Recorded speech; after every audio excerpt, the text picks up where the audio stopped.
Welcome to the Slop Farm. Enjoy the video. You'll start by confirming prerequisites so the setup won't fail. Open Settings and check your Android version and carrier limits. This matters because some carriers block certain VPN protocols. Next, gather the VPN details: server address, protocol type, username, password, and any pre-shared key.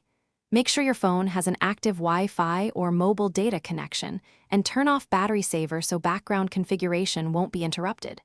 Once done, navigate to Network and Internet to add a VPN profile. Now you'll create the VPN profile step by step. In Network and Internet, tap VPN, then add VPN profile. You may need your device PIN to proceed. Choose the protocol exactly as your provider specifies. Different protocols affect speed and security, so pick ICAV2 or L2TP/IPsec for better encryption. Avoid PPTP unless required. Enter the server address, remote ID, or pre-shared key. Then your username and password. Save the profile.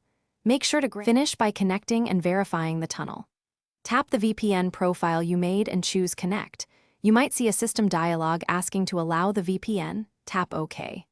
Once connected, confirm the VPN key icon appears in the status bar and open a browser to test access or use an IP check site to confirm your IP changed. If it fails, try switching protocol, re-enter credentials, confirm the server address, and reboot the phone. One key troubleshooting tip: toggle airplane mode to reset network stacks before retrying.